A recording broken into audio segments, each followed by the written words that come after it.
Uh-oh.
Okay, and now it's time for our weekend recap. We're going to kick it off with Shannon Courtenay suffering a shock upset loss in what was her ring return after a 2-year hiatus. And a string of bad luck. Former bantamweight world champion Shannon Courtenay returned to the ring after 2 years out with a flat performance, losing to the now 6-3-1 Catherine Tacone Ramos of Brazil on points. Courtenay's time out of the ring was made to show as she struggled to deal with the attacking Ramos from the opening bell. Courtenay was pushed back into the ropes in the corners, while trying to slip the oncoming attacks was caught heavy. The third and fourth round followed a similar pattern, with Courtenay struggling to deal with the aggressive nature of her opponent.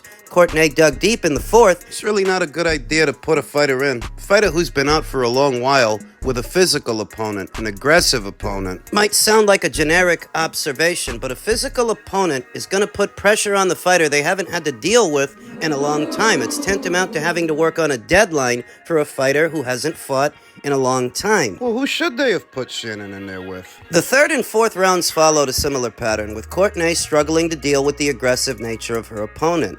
Courtenay dug deep in the fourth, and with her back to the ropes, whipped shots onto the oncoming Ramos. Ramos again steamed forward with relentless pressure, and towards the end of the fifth, it was clear that Courtenay was running out of ideas. The sixth was maybe Courtenay's best round, but again, she was on the end of sharp right hands from Ramos. Courtenay lifted her arms at the sound of the final bell, but the look on her trainer John Gillies' face said it all. Her celebrations quickly ended, and Ramos fell to her knees in joy as the scorecards were read. One thing about Shannon Courtenay's career. Shannon going in had something like 10 or 11 professional fights. That's really not a lot. You're talking about a fighter that doesn't come from some deep amateur background. She's not a Team GB member or a Team GB alternate. She doesn't come from that. A general overview of Shannon Courtenay's career and everything that's happened is that she might have been pushed too fast into situations that she wasn't really ready for. This isn't the first time that things haven't gone her way. When she lost to Rachel Ball years ago, when she lost to Jamie Mitchell, now this loss. She's only got 11 fights. Comparing the men's game to the women's game, a guy with 10 professional fights likely isn't ready to be fighting for a title. Not unless he's Vasily Lomachenko or has an amateur record like a Vasily Lomachenko. Not unless you're talking about a double gold medalist. What I'm getting at is that Shannon Courtenay and the situation that she's in now is a byproduct of perhaps being matched too hard, too fast for a fighter that doesn't have a deep amateur pedigree. And you can say that she was good enough to win the WBA title, that she was a champion at least for a short while, but perhaps she shouldn't have been. Perhaps what Shannon needed was bring along, a lot of bring along. The way everything just started to unravel for this particular fighter that was a good fighter for a time and a solid fighter for a time, but couldn't maintain that. Because before you know it, she was fighting fighters in what were tough fights. Difficult fights.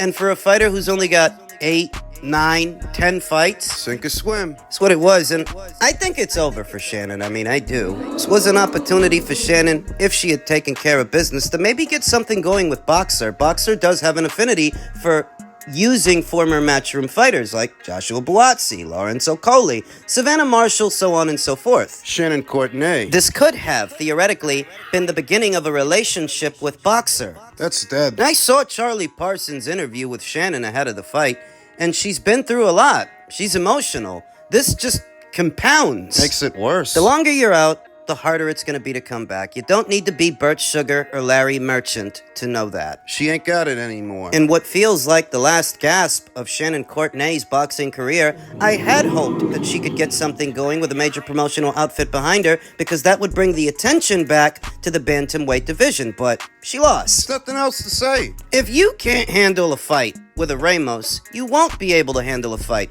with a Thorsland, with a Johnson, with the winner of Miyo Yoshida versus Sharita Metcalf. You won't. The risk of sounding curt, it's over for Shannon Courtenay. It's done. There's nothing else to say. It's over. Men's junior middleweight news, what was a huge upset in what wasn't a huge fight. So maybe that makes it seem bigger, like such a sharp deviation that we were all expecting Tim to beat this guy. We were all expecting Tim to take care of business based on everything we had seen up until this point. The boxing fans, the sports books, everybody thought Tim should be able to beat this guy. Bad omen in the first round. Yeah, you could have gave Tim Tszyu the first round, but I noticed he was struggling with Bakram Murtazaliev's height and length, which seemed unusual because he just fought a taller, longer fighter than Bakram Murtazaliev. He just fought Sebastian Fundora. He's the biggest guy in this division. He's seen a tall, long guy before. He did all right. But in the first round with Bakram Murtazaliev, I noticed what punches were getting in. I noticed that Tim is kind of getting slapped across the face with sweeping shots. He's getting in with punches of his own, but so is Bakram, and I was surprised how much Tim was getting hit in that first round. In the second round, Get it? The second round was a nightmare scenario. It was a nightmare for Tim Tszyu. Dropped 3 times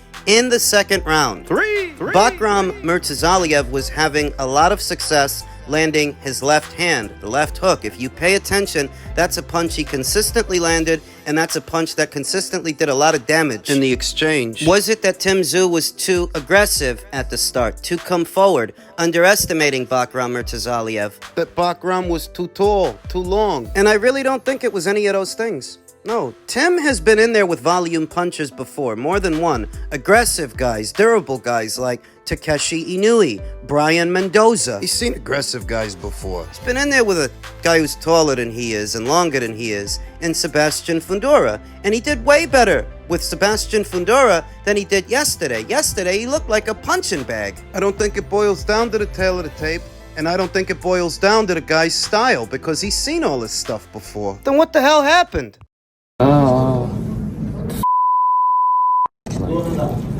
What did I get hit with?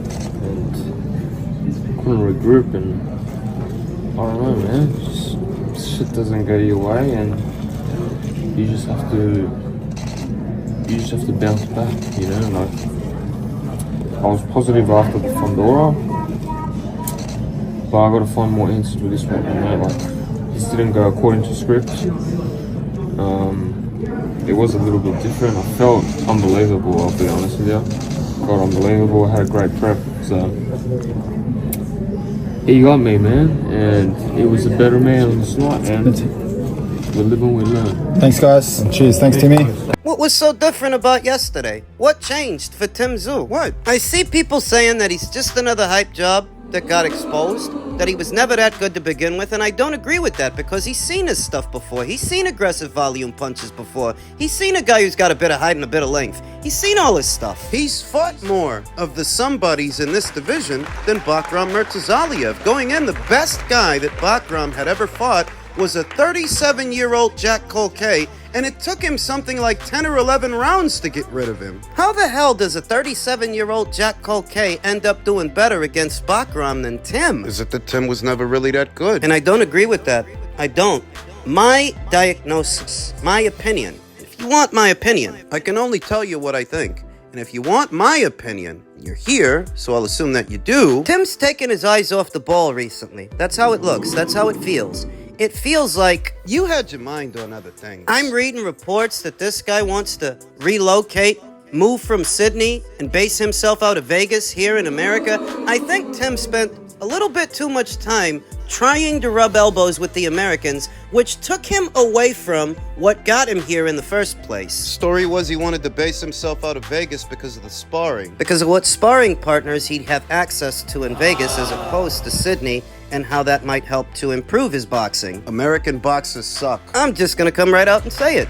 This guy spent so much time trying to make it in America and focus on the Americans that he ended up fighting like an American. He ended up like the Americans. Americans like Deontay Wilder, Jared Anderson, Emma Williams, Raymond Ford. He ended up focusing on the Americans too much, trying to emulate the Americans too much, but not the ones in the 80s, and not the ones in the 90s, and not the ones in the early 2000s. The modern American boxer. Don't say Terrence Crawford. I ain't talking about Terrence Crawford because he's 37 and he's on his way out. He's not the poster child for today's American boxer. Today's American boxer, he sucks. Trash. From a purely mechanical standpoint, you can see that Tim Tszyu's not keeping those hands at home well enough when he lets go of a punch, which is why he keeps getting caught with the left hook. A la Devin Haney. Another highfalutin American fighter that sucks.